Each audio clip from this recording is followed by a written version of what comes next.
Touchdown! Touchdown! Are you seeing this? I screamed, nearly spilling my beer as Denver's wide receiver broke 3 tackles and sprinted into the end zone. My backyard erupted in cheers. 20 of my closest friends were sprawled across my newly installed deck furniture, all facing the crown jewel of my recent renovation. A 75-inch weatherproof outdoor television mounted on the back of my house. It was the final piece of my post-divorce transformation project, turning my modest suburban home into the ultimate bachelor pad. Best Super Bowl party in Pine Creek Estates, hands down, my buddy Mike said, clapping me on the shoulder. That TV setup was worth every penny, Jack. I beamed with pride. 3 weekends of meticulous installation work, weather sealing, and cable management had paid off. The picture was crystal clear even in daylight. The sound system perfectly balanced to provide immersive audio without disturbing the entire neighborhood. Or so I thought. Just as the quarterback dropped back for what would surely be the game-winning pass, the screen went black. The sound cut out mid-cheer. "What the hell?" I muttered, frantically pressing buttons on the remote. Mike pointed behind me.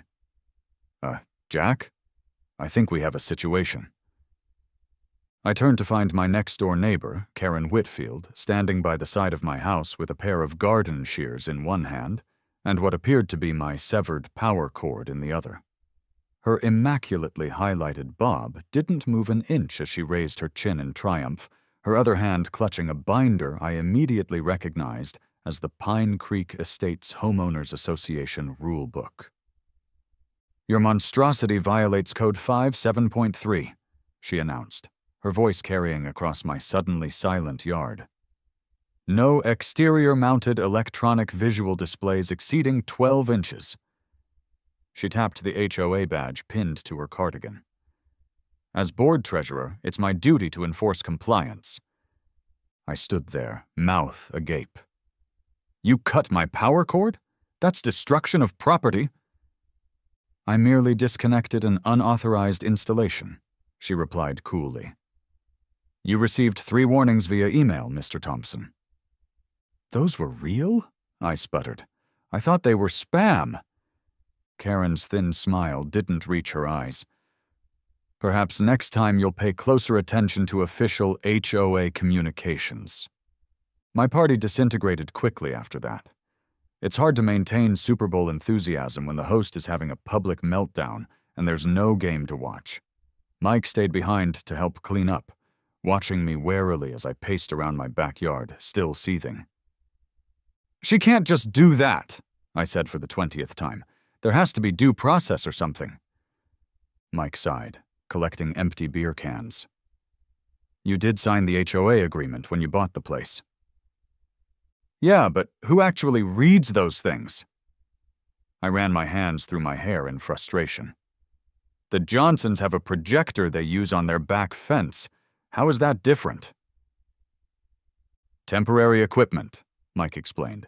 "Karen's all about technicalities." I stared at my beautiful, now useless outdoor TV setup. 2 months of planning, thousands of dollars, countless hours of installation work, all rendered worthless by one snip of Karen's pruning shears. "This isn't over," I said quietly. Mike groaned. "Jack, just let it go. Apply for a variance or something." But as I stood in my darkened backyard, looking at the aftermath of my ruined Super Bowl party, a different idea began taking shape. If I couldn't mount a TV on my property, maybe I didn't need to mount it on my property at all. The HOA meeting was exactly as soul-crushing as I'd expected. 20 homeowners crammed into the Pine Creek Estates Community Center, drinking bad coffee and arguing about the appropriate shade of beige for exterior trim paint. I waited impatiently for new business, rehearsing my carefully prepared speech about reasonable accommodations and community standards. When my turn finally came, I approached the front with my proposal folder. Karen sat at the board table, her reading glasses perched on her nose, watching me like a hawk eyeing a particularly offensive field mouse. "Board members, neighbors," I began confidently, I'm requesting a variance for my outdoor television installation. It enhances my property value, is professionally mounted, and creates a positive community gathering space." The HOA president, a retired accountant named Walter, cleared his throat.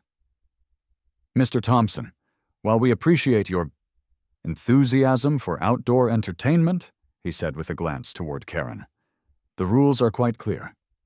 No exterior mounted displays exceeding 12 inches. But the Johnson family has a projector they use on their back fence," I pointed out. "How is that different?" "That's temporary equipment, not mounted," Karen interjected before Walter could respond. "Besides, the Johnsons use it for family movie nights, not screaming at football games until midnight." "I don't scream until midnight," I protested, "and it's only during football season." "Which runs from September through February," Karen countered. "That's half the year." I looked around the room for support, but found mostly averted eyes. Even the Johnsons were suddenly very interested in their phones. Walter banged his gavel. "The request for variance is denied. Next item of business." I left the meeting with my untouched proposal folder crushed under my arm, and a burning sensation in my chest that felt suspiciously like junior high humiliation all over again. "Did you know?" I said later that night, as Mike and I nursed our beers on my back porch, "that airspace above 83 feet is considered navigable airspace regulated by the FAA, not local authorities?" Mike lowered his bottle slowly. "Oh, no." "What?" "I know that tone." He pointed an accusatory finger at me. "That's your 'I'm about to do something stupid' tone. I heard it right before you bought that motorcycle in college." I swiveled my laptop toward him, showing the webpage I'd been reading. "The HOA has jurisdiction over what's mounted on my property, but not what floats above it." Mike's eyes widened as understanding dawned. "You're going to buy a drone or something?" "Better," I grinned, scrolling to show him the images I'd been studying. "A hot air balloon, or at least something like it. A tethered balloon with a screen attached." He stared at me, mouth open, then took a long pull of his beer. "You're insane," he finally said, but he was already pulling out his phone. "I know a guy who might be able to help with the structure, but this is going to cost you." "Worth every penny to see Karen's face," I replied, already imagining the glorious sight of my television screen floating majestically above my property line, beyond the reach of HOA regulations. Mike shook his head. "You realize this isn't normal, right? Normal people just get a bigger TV for their living room. Normal people don't have their power cords cut by cardigan-wearing dictators," I countered. "Besides, when have I ever done things the normal way?" "Fair point." He clinked his bottle against mine. "To abnormal solutions, then." "To navigable airspace," I replied with a grin, "and to Karen's imminent aneurysm." The first 5 contractors I contacted thought I was either joking or insane. The 6th hung up on me mid-sentence. By the 7th call, I'd refined my pitch. "I'm interested in a custom outdoor display solution utilizing aerial positioning for optimal viewing angles," I explained smoothly to the bored-sounding receptionist at Denver Structural Solutions. "You want to put a TV in the air?" she translated bluntly. "Essentially, yes." "Like, on a really tall pole?" "More like suspended from a balloon or similar floating apparatus." There was a long pause. "Is this for a promotional event?" "It's for my backyard," I admitted. "Hold, please." The line went silent for so long I thought she'd hung up too, but eventually a man's voice came on. "This is Dan. Melissa says you want to put a TV on a balloon?" I launched into my explanation again, this time emphasizing the engineering challenge rather than my neighborly dispute. 10 minutes later, Dan was still asking questions, but they'd shifted from, "Are you crazy?" to, "What kind of wind loads are you anticipating?" Progress, but not enough. Dan ultimately decided the project was beyond their scope, but suggested I contact someone named Skylar Chen, who specialized in unconventional aerial constructions. Skylar's workshop was in an industrial park on the outskirts of Denver. I almost drove past it twice, finally spotting a small sign that read Aero Innovations on an otherwise unmarked building. Inside, I found what looked like a cross between a mad scientist's laboratory and a fabric store. Partially inflated shapes hung from the ceiling, workbenches were covered with electronic components, and the walls were plastered with technical drawings of blimps and balloons. A petite woman with purple-streaked hair emerged from behind a particularly large silver inflatable something or other. She wore cargo pants with more pockets than seemed necessary and a t-shirt that read, "Lift Happens." "Jack Thompson?" she asked, wiping her hands on a rag. "I'm Skylar. Dan said you have an interesting project."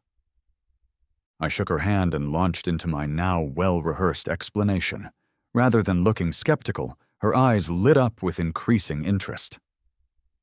"Most people come to me for aerial photography or promotional blimps," she said, examining my crude drawings. "This is unique." "But doable?" She walked around me, seemingly assessing whether I was serious. Then she grinned, revealing a small gap between her front teeth that gave her a mischievous look. "Oh, absolutely doable. And infinitely more interesting than another real estate blimp. When do we start?"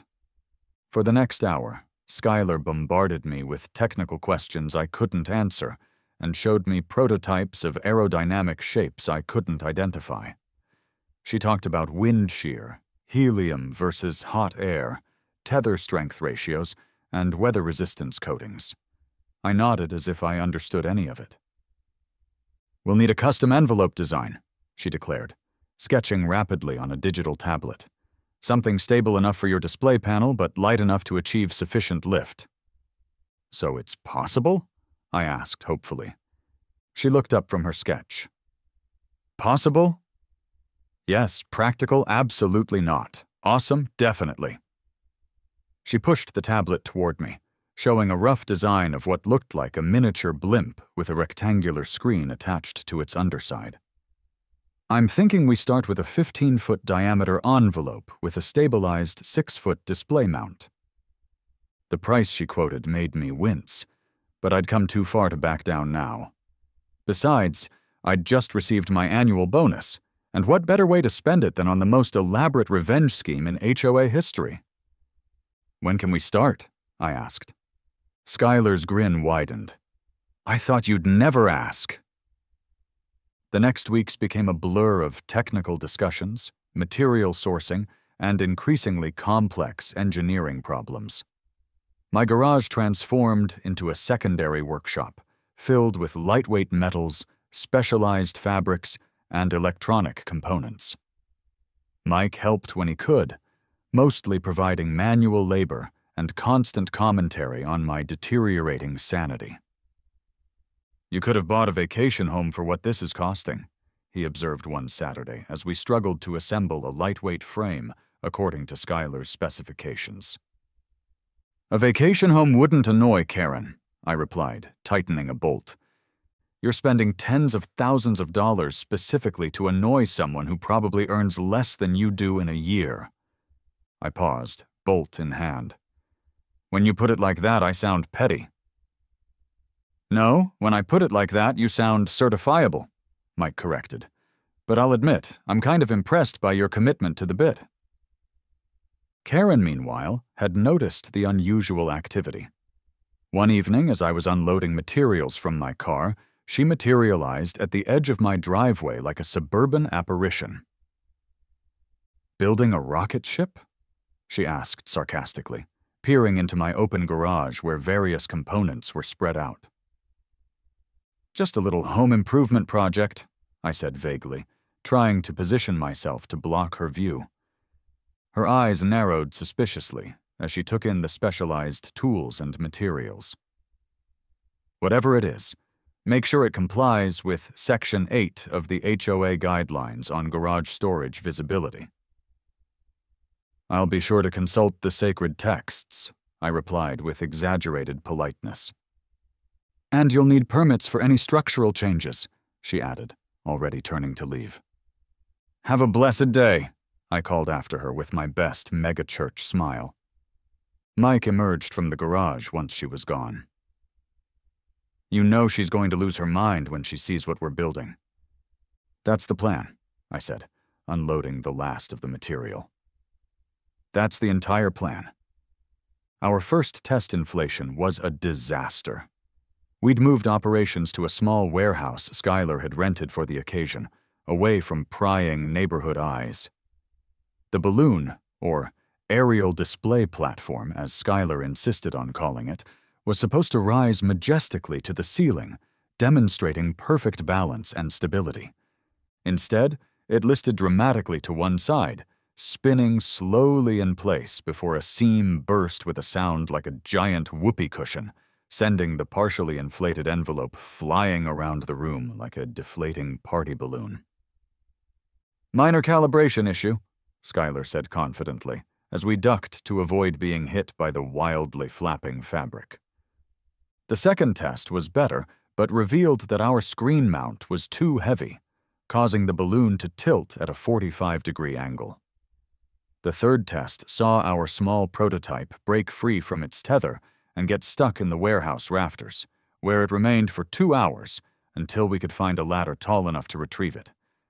But by the sixth attempt, we had something workable, a medium-sized balloon capable of supporting a weatherproof screen, with a stable tether system that could be anchored in my yard.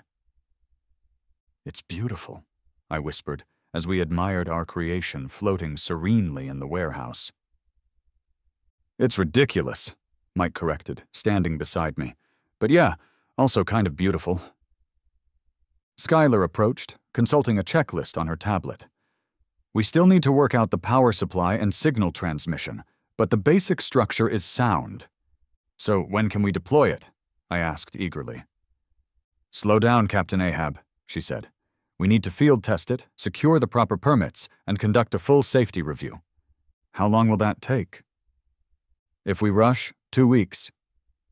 I groaned with impatience, but knew better than to argue. Skylar had quickly established herself as the voice of reason in our increasingly unreasonable project. Fine, 2 weeks, but I want it ready for the conference championship game. Speaking of permits, Mike interjected, have you talked to a lawyer about this yet? I'm pretty sure the HOA is going to fight back. Already on it, I assured him, though in truth I'd been putting it off, partly out of concern that any lawyer would tell me what I didn't want to hear, that this whole project was legally questionable and definitely insane. Attorney Wilson's office was on the 14th floor of a downtown high-rise, with floor-to-ceiling windows offering views of the mountains, the kind of office that made me acutely aware of how much this consultation was going to cost. She was a sharp-featured woman in her 50s, with silver-streaked hair pulled into a severe bun, looking exactly like someone who would relish complex property disputes. Let me make sure I understand, she said after I'd laid out my situation. Your homeowners association prevented you from mounting a television on the exterior of your home, so your solution is to float one above your property? Essentially, yes. She removed her glasses and pinched the bridge of her nose, a gesture I'd seen from every professional I'd consulted on this project. Mr. Thompson, while I appreciate creative problem-solving, this seems extreme, ridiculous, possibly unhinged, I offered. A small smile cracked her professional facade. I was going to say unconventional, but those work too. I leaned forward. But is it legal? She replaced her glasses. All business again. That's the interesting question. Technically speaking, while there are FAA regulations about objects in airspace, as long as your balloon doesn't exceed 150 feet in height and you file the proper notifications, you're not breaking any federal laws. And the HOA can't stop me. Their jurisdiction ends at your property line, and certainly doesn't extend into the air above it. They might try to claim it's a nuisance, but as long as you're not blocking anyone's view or creating excessive noise, you have a defensible position. I felt a grin spreading across my face. So I'm in the clear? I didn't say that, she cautioned. You're in uncharted territory. HOAs can be resourceful when enforcing their perceived authority. But, she added with another small smile, I would very much enjoy representing you if they challenge this. I left her office with a stack of permits to file, legal documents to review, and a growing sense that this ridiculous plan might actually work. The morning of the AFC Championship game dawned clear and cold, perfect conditions for our maiden launch. Denver versus Kansas City, a rivalry game with playoff implications, the ideal christening for what we'd come to call the Thompson Sky Screen. Mike arrived early to help with setup, bringing coffee and donuts. You sure about this? He asked for the 100th time. Last chance to back out before you become the neighborhood pariah? Bold of you to assume I'm not already the neighborhood pariah, I replied, checking the anchor points we'd installed in my yard the previous weekend. 4 heavy-duty tethers placed strategically to provide maximum stability while complying with local ordinances about ground penetration. Skylar arrived in her van, which was loaded with our carefully packed balloon system. Weather's perfect, she announced, her breath visible in the cold morning air. Light winds from the southwest, clear visibility, no precipitation forecast. We worked methodically through her pre-launch checklist, laying out the deflated envelope, connecting the screen module, testing the power system, and setting up the ground controls. A few neighbors peered curiously over their fences, but quickly retreated when I waved cheerfully at them. Initiating inflation, Skylar declared dramatically, activating the helium tanks. The fabric slowly began to rise from the ground, taking shape as it filled. The sun caught it just right, making the specially coated material gleam silver against the blue sky. Just as the balloon began to resemble its intended form, I heard the unmistakable sound of Karen's garden gate opening with excessive force.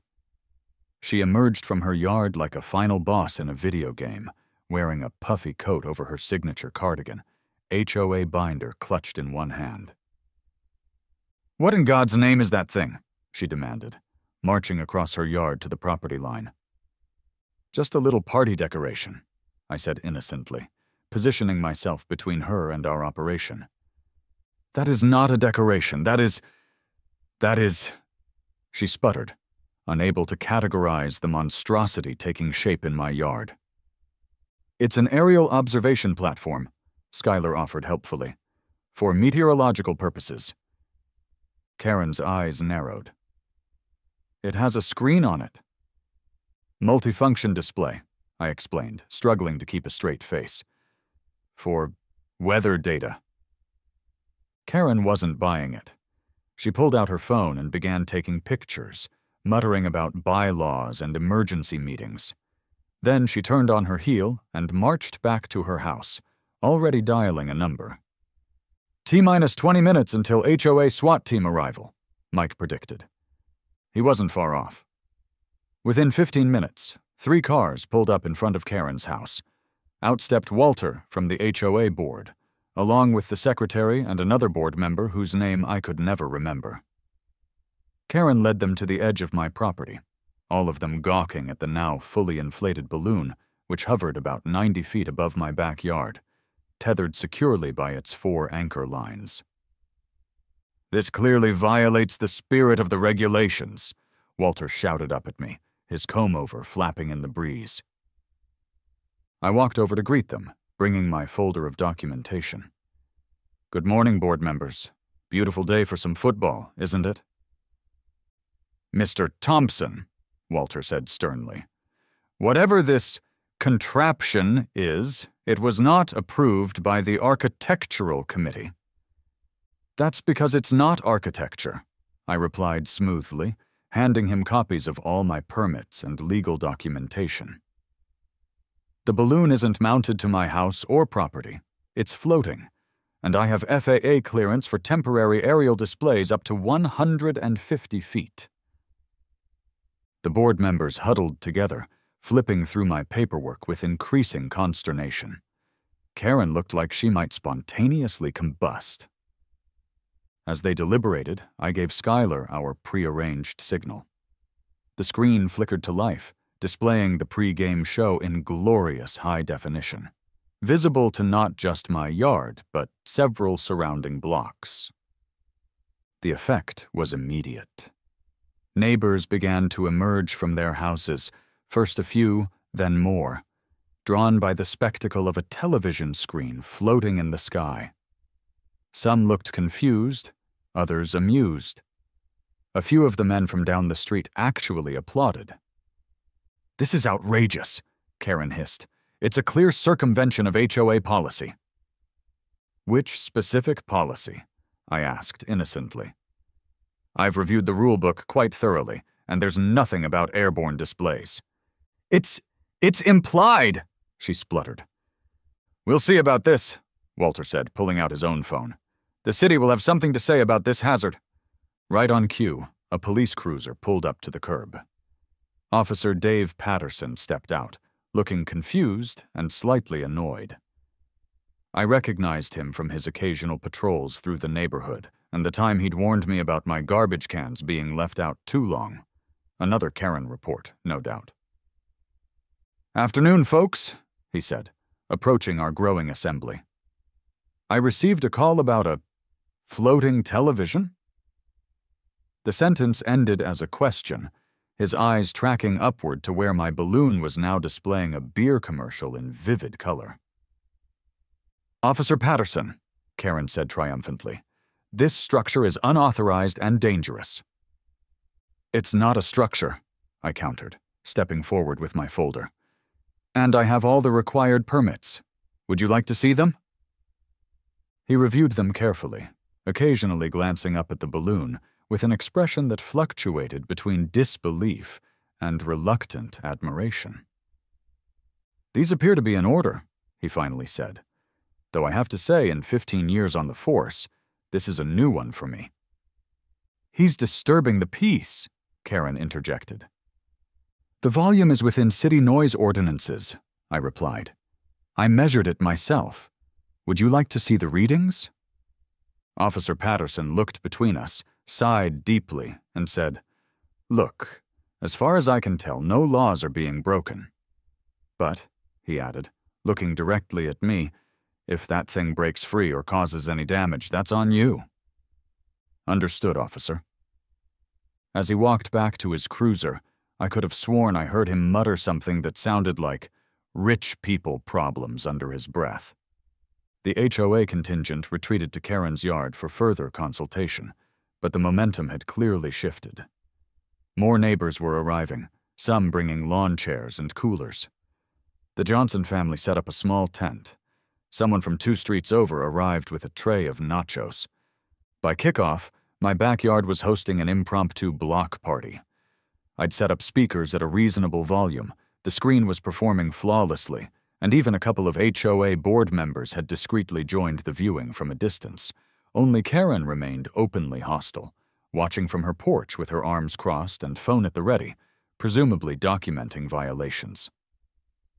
As Denver scored its first touchdown, Mike handed me a beer. "Congratulations," he said. "You've officially become the most popular and most hated man in Pine Creek Estates simultaneously."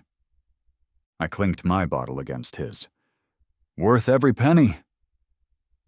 If I'd thought one successful game viewing would settle matters, I was sorely mistaken. Karen might have lost the first battle, but she was determined to win the war.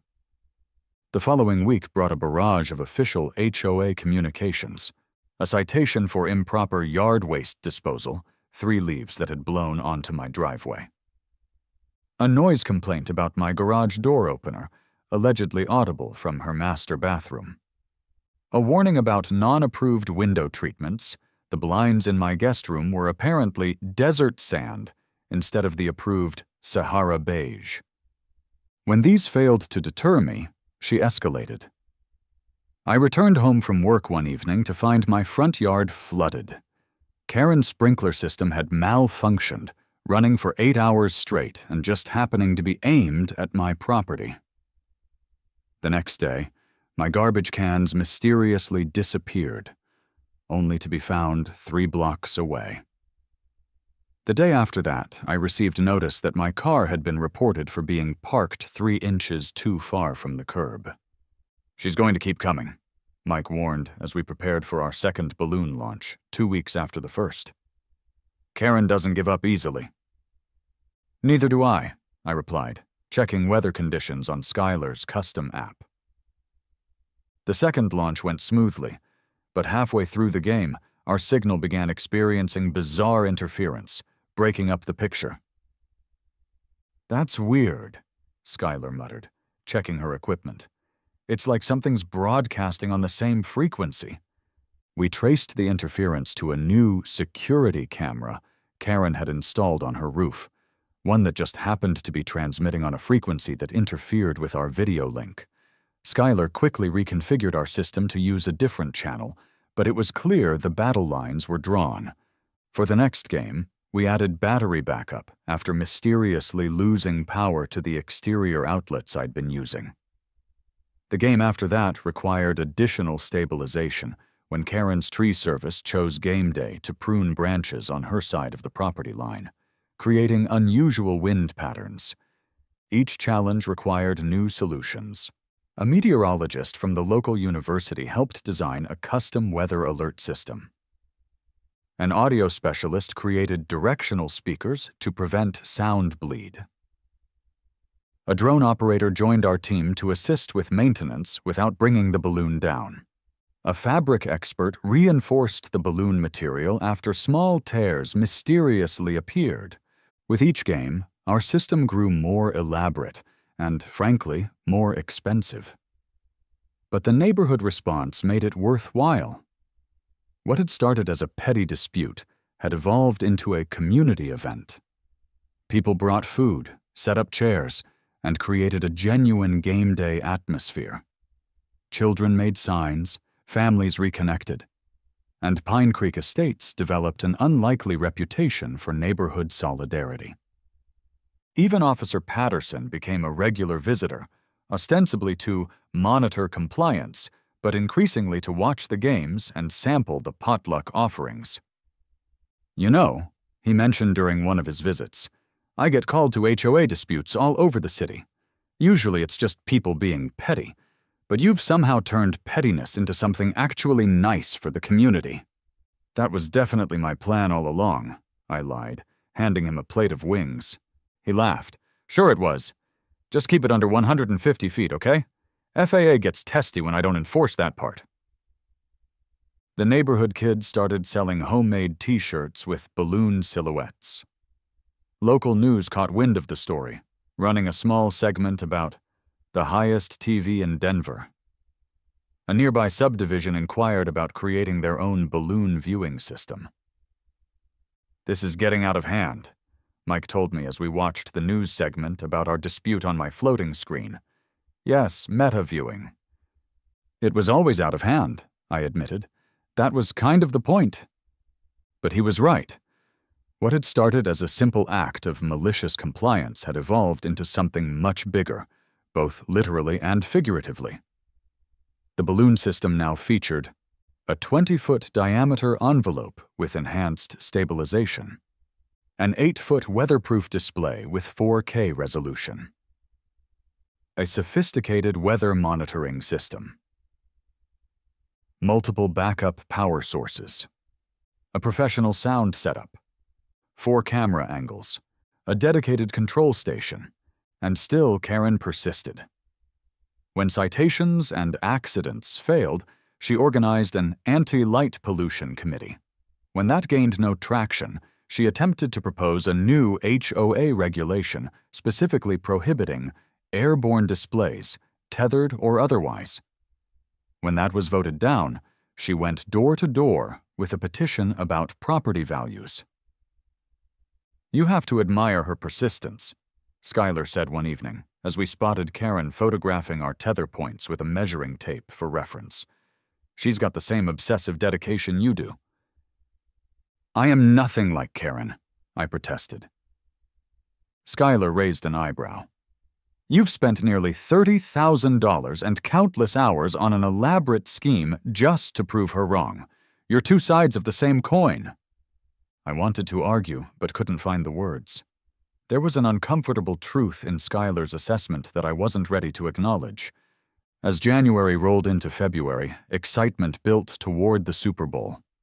Even more so when Denver secured their spot in the championship game. I planned the biggest viewing event yet, upgrading the screen size, enhancing the sound system, and sending invitations throughout the neighborhood. In a moment of either madness or magnanimity, I even sent an invitation to Karen. Not that I expected her to accept, but it felt like the right gesture to make after months of increasingly absurd warfare. The RSVPs poured in, including from several HOA board members. Even Officer Patterson confirmed he'd attend to ensure compliance, with a wink emoji I didn't think police officers were allowed to use. The morning of the Super Bowl, I woke at dawn, too excited to sleep. I made coffee and wandered out to check on the balloon, which we'd partially inflated the night before to ensure everything was ready. My heart sank. The balloon was listing badly, with a visible tear along one seam. As I got closer, I could see it wasn't just a tear, it was a clean cut, as if someone had taken a knife to it. I immediately called Skylar, who was spending the weekend with her family in Boulder. "How bad is it?" she asked when I sent her pictures. "Bad enough, can it be fixed?" She hesitated. "Not easily, and definitely not by today. That's a load-bearing seam. If we try to fully inflate it, the whole thing could rupture." "All this work for nothing," I said, sitting dejectedly in my yard beside the sad, sagging balloon. "I'm so sorry, Jack. Do you want me to come back and see what I can do?" "No, stay with your family. It's just a stupid football game." I ended the call and stared at my deflated dream, trying to figure out how to cancel a Super Bowl party that half the neighborhood was looking forward to. "Looking rough, buddy," came Mike's voice behind me. He handed me a fresh coffee and surveyed the damage. "What happened?" "Someone happened," I said grimly, "with a sharp object." Mike examined the cut. "Karen?" "Who else?"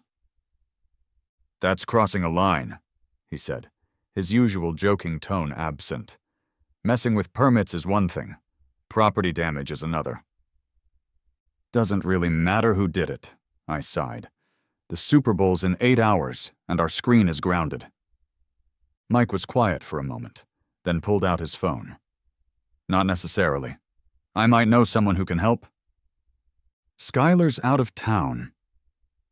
"Not Skylar. My cousin Rafi works for Skyview Advertising. They have those promotional blimps, you know? The ones they fly over car dealership sales." Hope flickered faintly. "You think they'd lend us one? On Super Bowl Sunday?" "They owe me a favor. Big one." Mike was already dialing. "Besides, they're not booked today. Who advertises during the Super Bowl when everyone's inside watching it?" 3 hours later, a van from Skyview Advertising pulled into my driveway. Rafi, a burly man with a magnificent mustache, greeted us with the enthusiasm of someone who loves solving unusual problems. "Mike told me about your situation," he said, opening the van to reveal a compact blimp system. "It's not as big as yours, but it'll hold your screen and get the job done for one night." As we worked to transfer my system to the new balloon, I spotted Karen approaching from her yard. I tensed, preparing for another confrontation. "I didn't do it," she said immediately, her face uncharacteristically serious. "I saw some teenagers near your yard last night. I was going to report them, but—" She trailed off. "But what?" I prompted. "But I thought you'd think it was me," she admitted. "And I'm not. I wouldn't damage property." I was surprised by what seemed like genuine concern. "Need a hand?" she asked hesitantly. My late husband was an engineer. I picked up a few things. I glanced at Mike, who looked as shocked as I felt. After a moment's hesitation, I nodded. We could use help with the power connections. For the next hour, Karen worked alongside us, her knowledge of electrical systems proving surprisingly useful. As we worked, she revealed pieces of herself I'd never seen. She'd been the HOA enforcer ever since her husband died 3 years ago. The rules and structure gave her comfort and a sense of control. She actually loved football, but hadn't watched since her husband passed. He would have loved this ridiculous balloon, she admitted, as we carefully connected the screen to the replacement blimp. He was always bending rules himself. Was he an engineer too? I asked, genuinely curious about this new side of my neighborhood nemesis. Aerospace, she nodded, expertly twisting wires together. He worked on satellite systems, always had some crazy project going in the garage. A faint smile crossed her face. The HOA cited him 3 times for improper storage before I joined the board and made them back off. I nearly dropped the controller I was holding. Wait, you joined the HOA to fight them? She shrugged. Initially. Then after he passed, it just gave me purpose, I guess. Something to focus on besides the empty house. We worked in silence for a few minutes, the revelation hanging between us. Maybe you could join us for the game? I offered tentatively. She looked surprised, then nodded slightly. I'll bring my 7-layer dip. The Super Bowl viewing was a success beyond my wildest expectations. The replacement balloon wasn't as impressive as my original, but it worked perfectly. The neighborhood turned out in force, with lawn chairs, tables of food, and even a makeshift bar set up by the Johnsons. Karen arrived precisely at kickoff, carrying her promised 7-layer dip, which turned out to be legitimately amazing. She sat somewhat awkwardly on the edge of the gathering at first, but by halftime had been absorbed into a heated discussion about defensive strategies with some of the other football widows, a term I hadn't known existed, but which apparently described a substantial subset of Pine Creek Estates residents. As the halftime show began, I found a quiet moment to talk with her one-on-one. I might have been a bit inflexible, she admitted, watching the floating screen with a wistful expression. And I might have been a bit excessive, I conceded. So where do we go from here? She asked. Because I can't have everyone in Pine Creek thinking they can float things above their houses. The HOA enforcer tone briefly returned to her voice. How about a community movie night? I suggested. Once a month, officially sanctioned by the HOA, using my system? Her eyes lit up. I could head a committee to oversee it. Of course you could, I laughed, but not unkindly. We watched the rest of the game in surprising camaraderie. Denver pulled off a last-minute victory that had the entire gathering on their feet, cheering beneath the glowing screen. As the celebration wound down and neighbors began to head home, Karen helped with cleanup. You know, she said as we collected discarded plates, Robert, my husband, would have joined your little rebellion in a heartbeat. He hated arbitrary rules. And yet you married the HOA enforcer, I teased. I wasn't always like this, she replied quietly. Grief changes people. I didn't know what to say to that, so I just nodded. Anyway, she continued more briskly, I'll have the revised outdoor entertainment guidelines drafted by Wednesday. We'll need to establish sensible parameters. Of course we will, I agreed, hiding my smile. Over the following months, Pine Creek Estates underwent a subtle transformation. The HOA created new, reasonable guidelines for outdoor entertainment. My balloon system, newly repaired and enhanced, became a neighborhood feature for special events.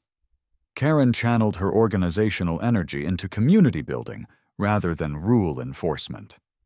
And most surprisingly, Karen and I developed an unlikely friendship, united by our shared stubbornness and newfound appreciation for community gatherings. She even helped Skylar secure contracts from 2 neighboring communities for similar setups, acting as a consultant on appropriate neighborhood integration. A year later, I was watching a game on a newly approved, and much more reasonable, mounted outdoor TV on my patio. Karen sat nearby, actually providing insightful commentary on the game. "You know," I told her during a commercial break, "we could have just had a conversation from the beginning." "Where would be the fun in that?" she replied, echoing my words from months ago. "Besides, sometimes people need to float a giant middle finger in the sky before they can actually talk to each other." "It wasn't a middle finger," I protested. "It was a masterpiece of aerial engineering. 6 of one, half dozen of the other," she said with a shrug. Mike arrived with beers for our weekly game night. "Remember when you two couldn't be in the same yard without calling the cops?" Officer Patterson, now off duty and joining us for the game, raised his glass. "To fewer calls to Pine Creek Estates. To bending rules without breaking them," Karen added, surprising us all. "To watching the game in peace, finally," I concluded. The conversation turned to the game, but my thoughts drifted to the balloon, now used only for special occasions and stored neatly in my garage. A reminder that sometimes the most ridiculous solutions lead to the most unexpected resolutions. As I looked around at the gathering in my backyard, Mike arguing a referee call, Officer Patterson debating statistics with the Johnsons, Karen intensely focused on the game, I realized that my ridiculous revenge scheme had given me something I hadn't even known I was looking for after my divorce: a community. "What are you smiling about?" Karen asked, catching my expression. "Just thinking this turned out better than I expected when you cut my power cord," I replied. "I didn't cut it," she protested. "I merely disconnected an unauthorized installation." Semantics. "Details matter," she insisted, but she was smiling too. Above us, the stars were coming out in the early evening sky. No floating screen necessary tonight. Just the regular TV and regular neighbors who had, somehow, become friends. "Next project," Karen said suddenly. "We need to address the Williams family's garden gnome collection. 17 is excessive by anyone's standards." "Absolutely not," I replied firmly. "I'm out of the HOA revenge business. But, no, more balloons." She sighed dramatically. "Fine. But if they add an 18th gnome, all bets are off?" I laughed and turned my attention back to the game, content in the knowledge that some battles weren't worth fighting, and others, as ridiculous as they might seem, sometimes were.